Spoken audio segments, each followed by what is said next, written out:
ഒരു വീട്. ഇവരുടെ കഷ്ടപ്പാടൊക്കെ നിങ്ങൾ കാണണം. നോക്കിക്കണ്ടോ.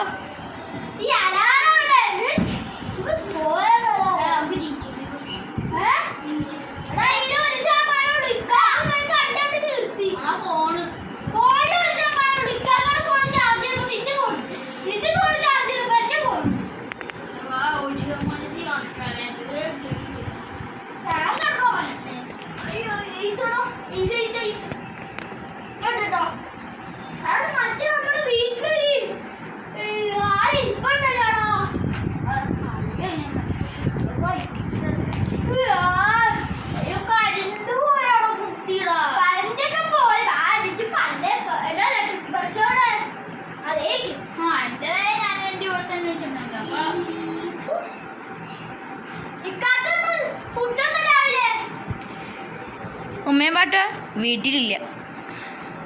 ഉമ്മയും പാപ്പയും വീട്ടിലില്ലടാ.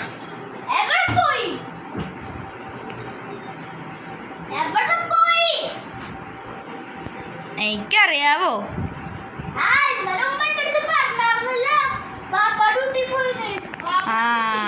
എന്നിട്ടാണ് ഫുഡ് ഉണ്ടാക്കാൻ വെക്കാൻ പറയാതിരുന്നേ. മറ്റൂടെ വിശക്കണി.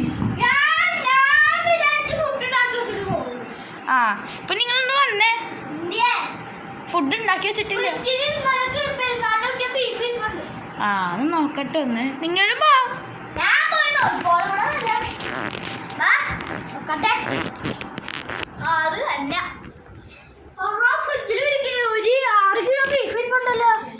ഒന്നുമില്ല. ഒരു ഫുഡും ബീഫ് ഫ്രൈ ഉണ്ടാക്കുക. അതിന് ഫ്രിഡ്ജിൽ എന്തെങ്കിലും ഉണ്ടാ? ബീഫ് അപ്പത്തെ അതിന് ഫ്രിഡ്ജ് തന്നെ ഇല്ല. ഫ്രിഡ്ജൊക്കെ ഉണ്ട്. പക്ഷെ അപ്പത്തെ വീട്ടില് ആദ്യത്തെ ബീഫ് ഉണ്ടെന്ന് നന്നാക്കിയ ഫ്രിഡ്ജ് ആടായപ്പോ ഇതിപ്പോ പണിയാണല്ലോടാ. ചില്ലടിയാകുമ്പോ കാശോടെ ആവശ്യമില്ല.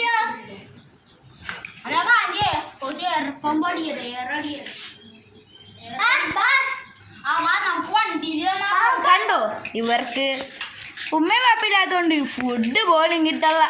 മനസ്സിലായല്ലോ ഉമ്മയും വാപ്പ ഇല്ലാത്തൊരു അവസ്ഥ. അപ്പുറത്തെ വീട്ടിലെ ആൾക്കാരൊക്കെ ഉമ്മാടെ പോയടാ.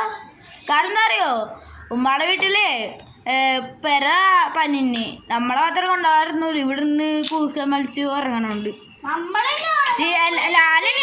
ഞാനീച്ചി. പക്ഷെ ഉമ്മ പറഞ്ഞേ നീ ഇവിടെ നിന്ന് പിള്ളേരെ നോക്കാൻ. നിന്നെയൊക്കെ നോക്കണ്ടായിരുന്നു മാങ്ങ. എത്ര അല്ല നമ്മൾ സൈക്കിളോട്ടിരിക്കല്ലേ.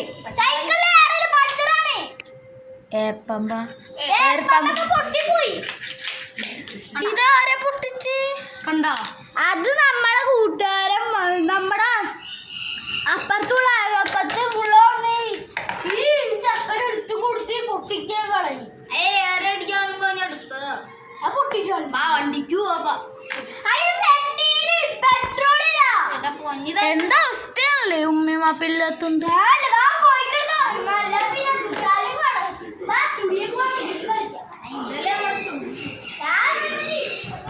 അന്ന് ഞാനോ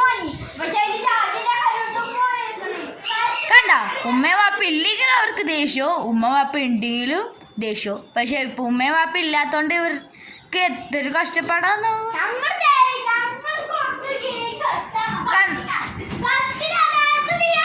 നിങ്ങൾക്ക് ഇങ്ങനത്തെ അവസ്ഥ വന്നിട്ടുണ്ടോ? ഉമ്മയും വാപ്പ പുറത്തു പോകുമ്പോ ഇങ്ങനെ തല്ലി പിടിക്കുകയും ചെയ്യുമ്പോ